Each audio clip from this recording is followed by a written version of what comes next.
নমস্কার, welcome to my channel. Soma's aroma বিনসের পক্ষ থেকে আমি সোমা বলছি। বাজারে এখন ফুলকপি পাওয়াই যাচ্ছে। ঘরে থাকা উপকরণ দিয়ে বানাতে পারেন অসাধারণ এই টেস্টি শাহী ফুলকপি। এটা আমরা নিরামিষ আমিষ দুভাবেই বানাতে পারি, তবে আমি আজকে আমিষভাবেই বানাবো। সামনেই ভাইফোঁটা, সেই দিনের মেনুর লিস্টে এই শাহী ফুলকপি রাখতেই পারেন। রেসিপিটা ভালো লাগলে একটা লাইক করে চ্যানেলটা সাবস্ক্রাইব করে বরাবরের মতন পাশে থাকার অনুরোধ রইল। তাহলে চলুন রেসিপিটা দেখে নেওয়া যাক।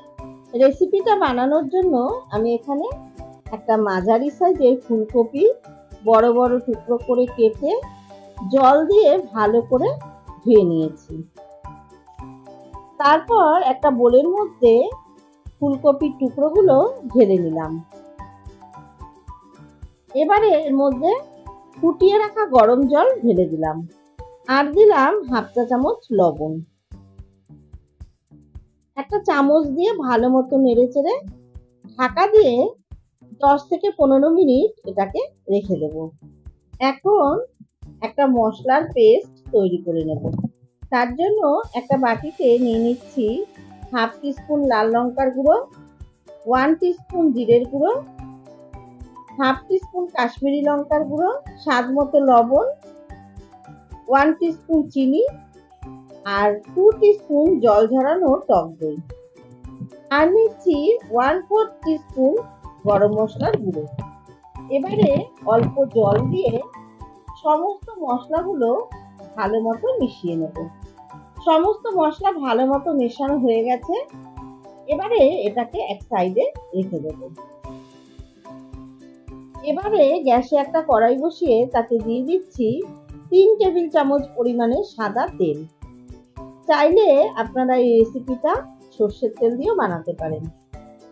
তেল ভালো মতো গরম করে নিয়ে তেলের মধ্যে জল ঝরিয়ে নেওয়া ফুলকপির টুকরোগুলো দিয়ে দিলাম। আর এর মধ্যে সামান্য একটু লবণ আর সামান্য একটু হলুদের গুঁড়ো দিয়ে এবারে ফুলকপির টুকরোগুলো মিডিয়াম ফ্লেমে ভালো মতো ভেজে নেব। ফুলকপির টুকরোগুলোর মধ্যে এখন আমি একটু সামান্য হলুদের গুঁড়ো দিলাম। রান্নার মধ্যে আর হলুদ ব্যবহার করব না। মিডিয়াম ফ্লেমে হালকা করে ফুলকপির টুকরোগুলো ভেজে নিয়েছি। এবারে ভেজে নেওয়া ফুলকপির টুকরোগুলো কড়াই থেকে তুলে একটা বাটিতে রেখে দিলাম। এবারে ওই তেলের মধ্যে আমি আরো 1 টিস্পুন সাদা তেল দিয়ে দিলাম। তেল গরম করে নিয়ে দিয়ে দিলাম একটা তেজপাতা, 2টো ফাটিয়ে নেওয়া এলাচ, 4টে লবঙ্গ, একটু দারচিনি ফোড়ন। লো ফ্লেমে ফোড়নগুলো একটু ভেজে নিয়ে দিয়ে দিলাম 1 টেবিল স্পুন পেঁয়াজ বাটা। মিডিয়াম ফ্লেমে পেঁয়াজটা একটু ভেজে নিয়ে এর মধ্যে দিয়ে দিচ্ছি হাফ টিস্পুন আদা বাটা, হাফ টিস্পুন রসুন বাটা আর 1 টিস্পুন কাঁচা লঙ্কা বাটা। এবারে আদা পেঁয়াজ রসুন আরো একটু ভেজে নেব যাতে পেঁয়াজ আদা রসুনের কাঁচা গন্ধটা চলে যায়।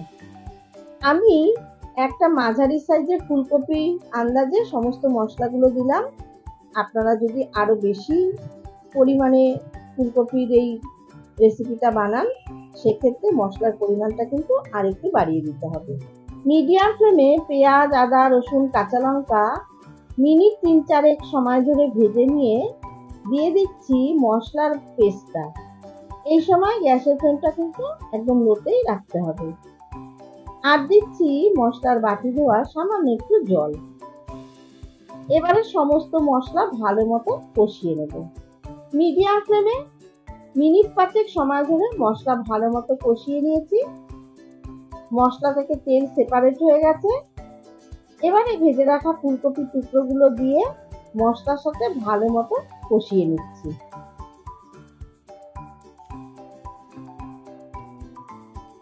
ফুলকপি দিয়ে মশলার সাথে ভালো মতো কষানো হয়ে গেলে দিয়ে দিচ্ছি পরিমাণ মতো গরম জল।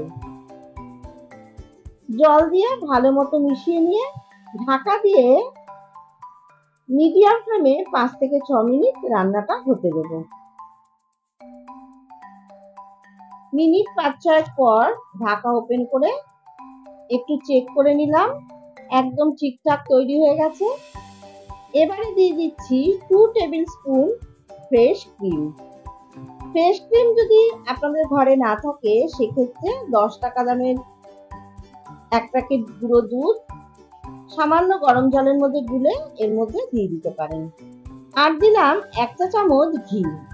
ঘি আর ফ্রেশ ক্রিম ভালো মতো নেড়েচেড়ে মিশিয়ে নিয়ে আরো 1 মিনিট মতো ফুটিয়ে নেব।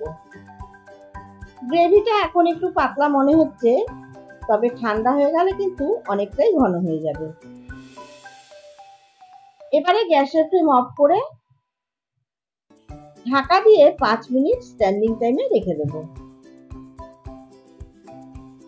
তারপর ভাত, রুটি, পরোটা, পোলাও, ফ্রাইড রাইস যে যেটা পছন্দ করেন তার সাথে সার্ভ করে দিন। রেসিপিটা ভালো লাগলে সামনেই ভাইফোঁটা, ভাইফোঁটার মেনুতে কিন্তু এই সহজ অথচ দারুণ টেস্টি রেসিপিটা আপনারা রাখতে পারেন। আমার রেসিপিগুলো যদি ভালো লেগে থাকে তাহলে অবশ্যই আমার চ্যানেল সাবস্ক্রাইব করবেন, পাশে থাকা বেলটাতে প্রেস করে অল নোটিফিকেশন অন করে রাখবেন, তাহলেই এরকম নিত্য নতুন রেসিপির আপডেট সবার আগে আপনার কাছে পৌঁছে যাবে। অবশ্যই লাইক করবেন, ভিডিওটা সম্পূর্ণ দেখবেন, কমেন্টস করবেন আর বন্ধুদের সাথে প্রচুর শেয়ার করবেন। ধন্যবাদ।